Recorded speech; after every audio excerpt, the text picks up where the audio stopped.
করে আমরা বক্তব্য ইতিমধ্যে রেখেছি। আপনাদের উদ্দেশ্যে আমরা যেটি বলতে চাই, আমরা আজকে সকাল 11টায় আমাদের শিডিউল ছিল। আমরা প্রায় 1.5 ঘন্টা মাননীয় স্বরাষ্ট্র উপদেষ্টার সাথে বৈঠক করেছি এবং 1.5 ঘন্টার মধ্যে আমাদের ফলপ্রসূ আলোচনা হয়েছে।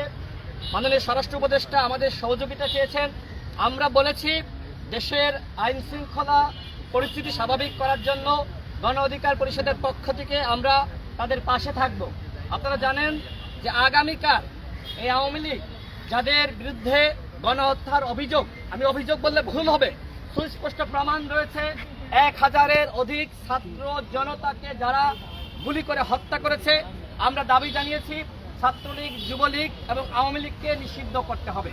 এবং একই সাথে আগামীকাল তারা যে ধরনের একটি অশান্তি প্রতি বিপ্লব ঘটানোর একটি চক্রান্ত করছে, আমরা দেশের জনগণকে বলেছি আপনারা সোচ্চার থাকুন এবং সচেতন থাকুন।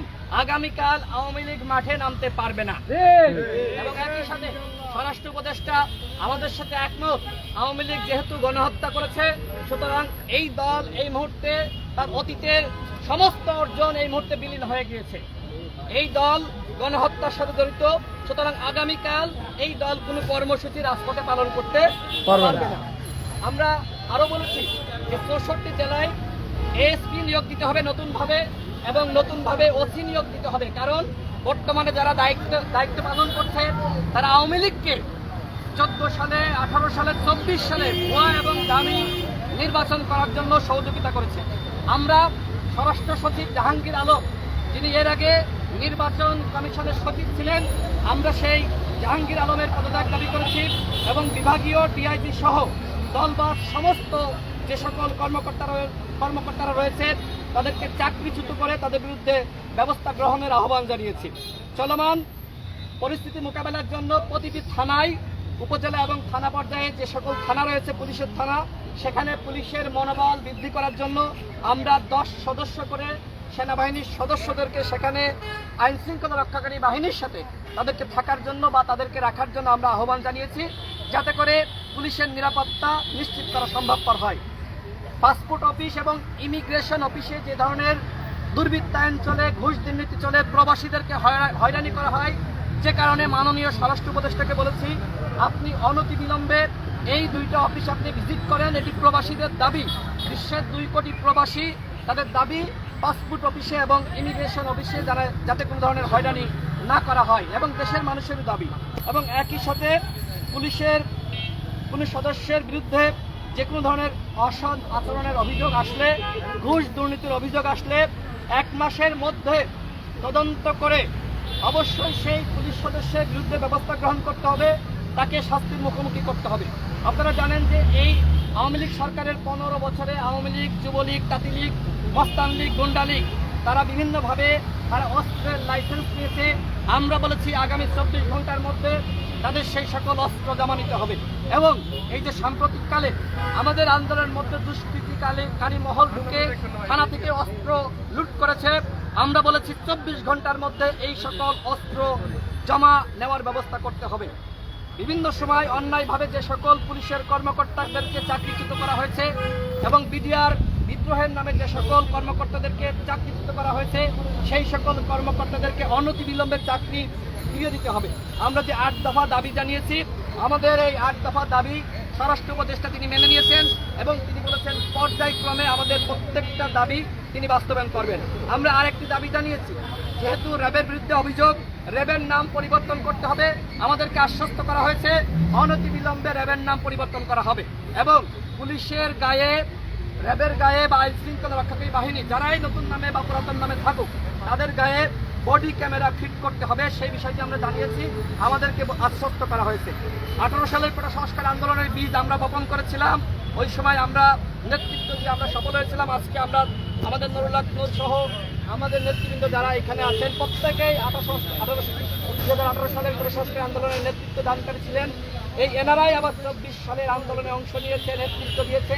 আমাদের ভাই ব্রাদার সহযোদ্ধারা যারা 24 সালের আন্দোলনের নেতৃত্ব দিয়েছে, সকলের বিরুদ্ধে যে ধরনের মামলা করা হয়েছে 18 সাল থেকে 24 সাল, সমস্ত মামলা প্রত্যাহার করার জন্য আমরা আহ্বান জানিয়েছি এবং রাজনৈতিকভাবে গত 15 বছরে ভিন্ন মত দমন করার জন্য যে ধরনের মামলা ছিল, এই মামলাগুলো আমরা প্রত্যাহার করার আহ্বান জানিয়েছি। স্বরাষ্ট্র উপদেষ্টা আমাদেরকে আশ্বস্ত করেছে যে এই মামলাগুলো অনতিবিলম্বে তিনি প্রত্যাহার করবেন। এবং ইতিমধ্যে তিনি আমাদেরকে জানিয়েছেন, আমরা জানতে চেয়েছিলাম যে কত শতাংশ পুলিশ কাজে যোগদান করেছে। আমাদেরকে তিনি বলেছেন যে প্রায় 90% পুলিশ কাজে যোগদান করেছে। তিনি আমাদেরকে আহ্বান জানিয়েছেন যে সন্ত্রাসীদেরকে আপনারা যেখানেই পান আমাদেরকে জানাবেন। আওয়ামী লীগ, ছাত্রলীগ যারা হত্যার সাথে জড়িত, যদি আপনাদের কাছে তথ্য থাকে, আমরা দেশবাসীর উদ্দেশ্যে বলতে চাই সেই তথ্যগুলো গণ অধিকার পরিষদের কেন্দ্রীয় দপ্তরে আপনারা জমা দেন। আমাদের মোবাইল নাম্বার আপনাদের কাছে রয়েছে, আপনারা কেন্দ্রীয় দপ্তরে জমা দেন। আমরা সেই সকল গুন্ডাদেরকে ধরতে আমরা স্বরাষ্ট্র উপদেষ্টাকে সহযোগিতা করব। তিনি বলেছেন তাকে সহযোগিতা করার জন্য গণ অধিকার পরিষদের পক্ষ থেকে আমরা অবশ্যই এই অন্তর্বর্তীকালীন সরকারকে সহযোগিতা করব। আমাদেরকে জানানো হয়েছে এই সন্ত্রাসীদেরকে ধরানোর জন্য 2-3 দিনের মধ্যেই চিরনি অভিযান পরিচালনা করা হবে, এটা আমরা দাবি জানিয়েছিলাম। এবং তিনি বলেছেন যে আপনাদের এই দাবিগুলো যৌক্তিক, প্রত্যেকটা দাবি তিনি বাস্তবায়ন করবেন। আর একটি বিষয় যেটি সর্বশেষ বলতে চাই, মাননীয় স্বরাষ্ট্র উপদেষ্টা যে বক্তব্য দিয়েছিলেন এবং আরো কয়েকজন যে ধরনের বক্তব্য দিয়েছেন যে নতুনরা নেতৃত্বে আসবে, পুরাতনরা বাদ, এই ধরনের বক্তব্য এসেছে। আমরা সে বিষয়ে প্রশ্ন করেছি এবং রাজনৈতিক দলগুলো যে বিক্ষুব্ধ হয়েছে আমরা সে বিষয়েও জানিয়েছি। তিনি বলেছেন যে ভুলবশত হয়তো বক্তব্য আসতে পারে, মিডিয়াতে বিস্তৃত হতে পারে, এই জন্য তিনি দুঃখ প্রকাশ করেছেন। এবং একই সাথে আপনারা জানেন যে স্বরাষ্ট্র উপদেষ্টার একটি বক্তব্যকে কেন্দ্র করে আওয়ামী লীগের বিষয়ে তিনি যে বক্তব্য দিয়েছিলেন, তিনি বলেছেন যে এই বিষয়টি আসলে আমি ওইভাবে বলিনি, আমাকে সাংবাদিকরা প্রশ্ন করেছিল, আমি উত্তর দিয়েছি, সেখানে বক্তব্য কাটছাট করা হয়েছে। তারপরেও জনমনে যেহেতু বিভ্রান্তি ছড়িয়েছে, তিনি আমাদের কাছে দুঃখ প্রকাশ করেছেন এবং আমাদেরকে জানিয়েছেন দেশবাসীকে এটি জানানোর জন্য দেশের প্রয়োজনে জনগণের সাথে এই বিপ্লবী ছাত্র জনতা যেটি চাই স্বরাষ্ট্র উপদেষ্টা সেটি করতে প্রস্তুত রয়েছে। আমরা সর্বশেষ যেটি বলবো, আওয়ামী লীগকে অবশ্যই নিষিদ্ধ করতে হবে। আওয়ামী লীগকে নিষিদ্ধ না করলে তারা বাংলাদেশে সন্ত্রাসী কার্যক্রম চালাবে। গণহত্যার পরে কোনো দল কোনোভাবেই তার সাংগঠনিক কার্যক্রম পরিচালনা করতে পারে না। সুতরাং আগামীকাল আওয়ামী লীগ রাজপথে নামতে পারবে না, একজন আওয়ামী লীগকেও রাজপথে আমরা দেখতে চাই না। এ কারণে বিপ্লবী ছাত্র জনতাকে বলবো, আগামীকাল প্রত্যেকটা পাড়া মহল্লায়, প্রত্যেকটা শহরে, প্রত্যেকটা স্কুল কলেজের সামনে আপনারা আগে যেভাবে অংশ নিয়েছিলেন সেইভাবে আপনারা প্রস্তুত থাকবেন। আওয়ামী লীগের রাজনীতি জনগণের পক্ষ থেকে নিষিদ্ধ ঘোষণা করা হলো এবং স্বরাষ্ট্র মন্ত্রণালয়ের পক্ষ থেকে আমরা দৃঢ় বিশ্বাস করি অনতিবিলম্বে এই গুন্ডা লীগের রাজনীতি, আওয়ামী লীগের রাজনীতি প্রজ্ঞাপন জারি করার মাধ্যমে নিষিদ্ধ করা হবে। প্রিয় সাংবাদিক ভাইয়েরা, আপনারা যারা আজকে এসেছিলেন আপনাদেরকে অসংখ্য ধন্যবাদ। দেশবাসীকে বলবো গণ অধিকার পরিষদের সাথে থাকুন। আমরা এইভাবে আপনাদের দাবিগুলো নিয়ে আমরা উপদেষ্টা মহোদয়ের সাথে আমরা সাক্ষাৎ করব, বিভিন্ন প্রতিষ্ঠানে আমরা সাক্ষাৎ করব। ঘুষ দুর্নীতি মুক্ত বাংলাদেশ গঠনে আগামীতে যাতে যোগ্য নেতৃত্ব জাতীয় সংসদে যায়, আগামীতে যাতে জনগণের যোগ্য প্রতিনিধি সংসদে যায়, সেজন্য গণ অধিকার পরিষদ কাজ করে যাচ্ছে। গণ অধিকার পরিষদের পাশে থাকুন। ইনশাআল্লাহ আগামীর বাংলাদেশ বিনির্মাণে আমরা আমাদের জায়গা থেকে যে সংগ্রাম শুরু করেছি, যতক্ষণ না পর্যন্ত এই রাষ্ট্রের সংস্কার হয়, এই সংগ্রাম ধারাবাহিকভাবে চলতে থাকবে। ধন্যবাদ সকলকে। আপনাদের বিপিন বক্তব্য দেবেন। হ্যাঁ, যে আমরা দেখলাম গতকাল রাতে একজন মন্ত্রী এবং উপদেষ্টা গ্রেপ্তার হয়েছে। এখন পর্যন্ত আপনারা যেহেতু বিরোধী দলের রাজনীতি করছেন, সেক্ষেত্রে এদের অনেক বিষয়গুলো আপনার নির্যাতনের শিকার হয়েছে। এই মুহূর্তে আপনারা কি চাচ্ছেন? আমরা আজকে দুটো বিষয় থেকে মূলত আজকের এই মত বিনিময় বা সচিবালয়ে আমরা স্বরাষ্ট্র উপদেষ্টার সাথে কথা বলার জন্য এসেছি। একটা বিষয় হচ্ছে যে বর্তমান পরিস্থিতিতে যে কোনো মূল্যে আইন শৃঙ্খলা বাহিনীকে পরিস্থিতির নিয়ন্ত্রণ নিতে হবে, বিশেষ করে পুলিশি ব্যবস্থাকে ফাংশন করতে হবে। পুলিশ যেভাবে রুট লেভেলে প্রতিষ্ঠান হিসেবে ছড়িয়ে আছে, পুলিশ যদি ফাংশন না হয় তাহলে আইন শৃঙ্খলা পরিস্থিতি কিন্তু স্বাভাবিক হবে না। পুলিশ সহ সমগ্র প্রশাসনে গত 15 বছরে সরকার যেভাবে দলীয়করণ করেছে, তাতে কিন্তু তাদের মতের বাইরে খুব কম লোক এই সমস্ত প্রতিষ্ঠানগুলোতে আছে। তাহলে রাতারাতি তো সব পরিবর্তন সম্ভব নয়। কাজে আমরা বলেছি যে এই প্রতিষ্ঠান সমূহে যাদের দেশপ্রেম আছে, সততা আছে, পেশাদারিত্ব আছে, তাদেরকে দিয়ে তাদের মধ্য থেকে অনতিবিলম্বে 64 জেলায় নতুন পুলিশ সুপার, থানা উপজেলায় নতুন ওসি দিয়ে এবং কোনো যেই সমস্ত জায়গাগুলো ঝুঁকিপূর্ণ সেখানে পুলিশের সাথে সামরিক বাহিনীকে দিয়েও প্রথমত আইন শৃঙ্খলা পরিস্থিতি নিয়ন্ত্রণে আনা। এবং আইন শৃঙ্খলা পরিস্থিতি নিয়ন্ত্রণে আনার জন্য মাননীয় স্বরাষ্ট্র উপদেষ্টা গণ অধিকার পরিষদ সহ সমস্ত রাজনৈতিক দলগুলোর সহযোগিতা চেয়েছেন, আন্দোলনকারী বিপ্লবী ছাত্র জনতার সহযোগিতা চেয়েছেন এবং আমাদেরকে আপনাদের কাছে এই আপিলটা পৌঁছে দেওয়ার জন্য বলেছেন। তো আমরা আশ্বস্ত করেছি যে সমস্ত রাজনৈতিক দলই দেশকে স্বাভাবিক অবস্থায় ফিরিয়ে নিতে সহযোগিতা করবে। আপনারা গতকালকে রাতে দেখেছেন সালমান এফ রহমান, ব্যাংক লুটেরা, শেয়ার বাজার লুটেরা, সমস্ত বিশেষ করে অনেকগুলো কেলেঙ্কারিতে তিনি কিন্তু জড়িত আছেন। কাজেই তাদের মতো ব্যক্তিদেরকে এমন মামলা দেওয়া যাবে না যে জামিন পেয়ে আবার বের হয়ে যায়। সুস্পষ্ট অভিযোগের ভিত্তিতে তাদের বিরুদ্ধে মামলা দিতে হবে এবং এদের পাশাপাশি আরও বেশ কিছু রাঘব বলরা ধরা পড়বে। তবে দেশের ইকোনমিকে গতিশীল করার জন্য, গতিশীল রাখার জন্য, মানুষের কর্মসংস্থান ঠিক রাখার জন্য এই মুহূর্তে যদি বড় বড় ব্যবসায়ীদেরকে গ্রেপ্তার করা হয় কিংবা ধরেন খুব দ্রুত সময়ের মধ্যে যদি তাদের প্রতিষ্ঠানে স্বাভাবিক অবস্থা ফিরিয়ে না আনতে সহযোগিতা করা না হয় তাহলে কিন্তু দেশের অর্থনীতি ক্ষতিগ্রস্ত হবে। কাজে আমরা বলেছি যারা সুস্পষ্ট অর্থ পাচার, দুর্নীতি, লুটপাট এর সাথে জড়িত, রাষ্ট্রীয় সম্পদ লুটপাট করেছে তাদের বিরুদ্ধে ব্যবস্থা নিতে হবে, কিন্তু ভালো ব্যবসায়ীরা যেন হয়রানির শিকার না হয়। ভালো ব্যবসায়ীদেরকে সহযোগিতা করতে হবে দেশের ইকোনমি আপনার ঠিক রাখার জন্য। প্রবাসী সহযোদ্ধাদের জন্য প্রবাসীদেরকে বৈধ পথে রেমিটেন্স পাঠিয়ে দেশের এখন রেমিটেন্স শক্তিশালী করতে হবে, কারণ এখন ইকোনমি এবং আইন শৃঙ্খলা পরিস্থিতি দুটো খুব বড় চ্যালেঞ্জ। সালমান এফ রহমান ধরা পড়েছে, আপনার আনিসুল হক ধরা পড়েছে। আশা করি আজকে এবং আগামীকালকে আরও অনেক রাঘব বলের ধরা দেখতে পাবেন। তবে আমরা এই যে গণহত্যার যে মাস্টার মাইন্ড বা গণহত্যার মূল পরিকল্পনাকারী দেশদ্রোহী শেখ হাসিনা, যিনি শেষ পর্যন্ত ক্ষমতায় থাকতে ভারতের সামরিক বাহিনীর হস্তক্ষেপ চেয়েছিলেন, কাজে এই দেশদ্রোহী শেখ হাসিনাকে দেশে এনে বিচারের মাধ্যমে তার শাস্তি কার্যকর করার আমরা দাবি জানিয়েছি। এবং শেখ হাসিনার সহযোগীদের মধ্যে অন্যতম ছিল ওবায়দুল কাদের। অনতিবিলম্বে ওবায়দুল কাদের সহ স্বরাষ্ট্রমন্ত্রী আসাদুজ্জামান কামাল, যারা দেশে আছে লুকায়িত পালায়িত, শামীম ওসমান সহ তাদেরকে আমরা গ্রেপ্তারের দাবি জানিয়েছি। তারা কাজ করছে, আশা করি খুব অল্প সময়ের মধ্যেই অনেকে গ্রেপ্তার হবে। এখন ওই যে একটা কথা আপনার প্রচলিত আছে যে হাতি ঘোড়া গেল জল, মশা বলে কত জল, এরকম একটা কথা আছে না? এখন দেখেন আওয়ামী লীগের প্রধান শেখ হাসিনা দেশ থেকে যান নিয়ে পালাইছে, এখন তিনি দিল্লি বসে উস্কানি দিচ্ছেন তার নেতাকর্মীদেরকে, নৈরাজ্য তৈরি করার কথা বলছেন। এইখান থেকে আবার দুই একজনে কথাবার্তা বলতেছে, বরগুনার একজন কিন্তু অলরেডি কট। কাজে এই যে যারা আস্ফালন দেখাচ্ছে, গোপালগঞ্জ থেকে খবর থাকবে না কারো, কিন্তু আমরা পরিষ্কারভাবেই জানিয়েছি যে এই নৈরাজ্যকারীদেরকে অনতিবিলম্বে গ্রেপ্তার করতে হবে। এই যে ছাত্রলীগ, যুবলীগ, আওয়ামী লীগ সহ সারা দেশে যারা এই ছাত্র জনতার আন্দোলনে বন্দুক উঁচিয়ে গুলি করেছে, ভিডিও ফুটেজ আছে, তাদেরকে ধরতে হবে, কারণ নাহলে এরাই নৈরাজ্যটা করবে। এবং তারা আশ্বস্ত করেছে তারা কাজ করবে।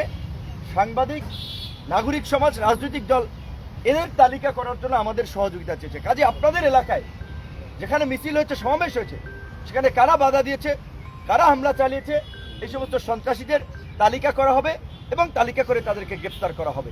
এবং পরিষ্কারভাবে আমরা একটা কথা বলি যে বাংলাদেশের মাটিতে আওয়ামী লীগ তার রাজনীতি করার বৈধতা হারিয়েছে, জনগণের উপর অত্যাচার চালিয়েছে। কাজেই আওয়ামী লীগের রাজনীতি এদেশে আর ফিরে আসবে না।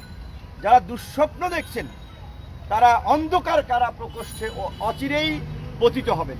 কাজেই আপনাদের প্রতি আহ্বান জানাতে চাই যে এমন পরিস্থিতি তৈরি করে নিজের বিপদ আইনেন না। শেখ হাসিনা হেলিকপ্টারে করে ভারত নিয়ে গেছে শেখ হাসিনাকে, আপনাদের মতো আবর্জনা, চোর, বাটপার, লুটেরা, মাফিয়াদেরকে ভারতও নেবে না, হাসিনাও নেবে না। কাজে এইখানে ছাত্রলীগ, যুবলীগ করবেন, এখন রাস্তায় নেমে ভিডিও ধারণ করবেন যে ভবিষ্যতে দল ক্ষমতা আসলে আপনারা কিছু করবেন, ওই আশায় ঘুরে বালি। আমরা অনুরোধ করব দেশের শান্তি শৃঙ্খলা বজায় রাখার জন্য যারা ছাত্রলীগ, যুবলীগ, আওয়ামী লীগের ছিলেন, আপাতত তওবা কইরা জনগণের কাছে মাপ চাইয়া ভালো হয়ে যান। আর যারা গুরুতর অপরাধ করেছে তাদের ক্ষমা নাই, কারণ একেবারে এই সমস্ত মাফিয়া অপরাধীদেরকে যদি আমরা ক্ষমা করে দেই, 2 দিন পরে সুযোগ পাইলে এরাই নৈরাজ্য করবে। কাজে এই অন্তর্বর্তীকালীন সরকার এই কথাটাই আমাদেরকে বলেছে যে দেশের রাজনীতিতে যেন একটা গুণগত পরিবর্তন হয়, এইরকমের যেন ফ্যাসিস্ট দানব যেন তৈরি না হয়। এখানকার প্রতিষ্ঠানগুলো, সেটা আপনার বিচার বিভাগ, সেটা আপনার গণমাধ্যম বলেন, দুর্নীতি দমন কমিশন বলেন, এইরকম যেন বেশ কিছু ভালো প্রতিষ্ঠান তারা গড়ে তুলতে পারে। পুলিশের সংস্কার সহ বিভিন্ন প্রতিষ্ঠানের সংস্কার করতে পারে। যেমন র্যাবকে ইতিমধ্যেই ডেথ স্কোয়াড হিসেবে আন্তর্জাতিকভাবে ডয়েচে ওয়েলে সহ আল জাজিরা নিউজ করেছে এবং তাদের উপরে মার্কিন নিষেধাজ্ঞা রয়েছে। কাজে এই র্যাব নাম নিয়ে তো আর চলা যাবে না। র্যাব অনতিবিলম্বে বিলুপ্ত করবে, এটা তারাও কাজ করছে, আমাদেরকে জানিয়েছে। এবং আমরা বিশেষ করে একটা বিষয়ে দাবি জানিয়েছি যে গত 15 বছরে যারা এই যে পদ বঞ্চিত হয়েছে, অন্যায়ভাবে চাকরিচ্যুত হয়েছে, তাদেরকে প্রমোশন সহ সকল সুযোগ সুবিধা সহ চাকরিতে পুনর্বহাল, এবং যারা আওয়ামী লীগ সরকারের সুবিধাভোগী খয়ের খা চাটুকার ছিল, তাদেরকে লাথি দিয়ে আপনার এই সচিবালয় সহ চাকরি থেকে চাকরিচ্যুত করা। কারণ ওরা দেশের শত্রু, ওরা জনগণের শত্রু। ওরা যদি প্রশাসনে থাকে তাহলে প্রশাসন আবার কলঙ্কিত হবে। একই সাথে সবাইকে যদি আপনি বাদ দিয়ে দেন, রাতারাতি কি নতুন সেট তৈরি করতে পারবেন না। কাজেই এর মধ্যে যারা সৎ ছিল, যাদের ন্যূনতম দেশপ্রেম ছিল, যাদের ন্যূনতম পেশাদারিত্ব ছিল, যারা অপেক্ষাকৃত কম অপরাধ করেছে, তাদেরকে সাধারণ ক্ষমা করে পুরো প্রশাসনকে ঢেলে সাজাতে হবে।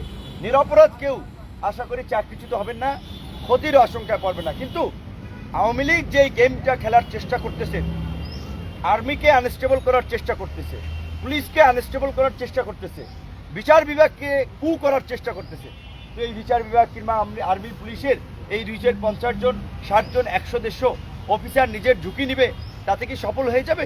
শেখ হাসিনা সহ সব কিছুকে রাজপথে মোকাবিলা করেই তো জনগণ গণ অভ্যুত্থান করেছে।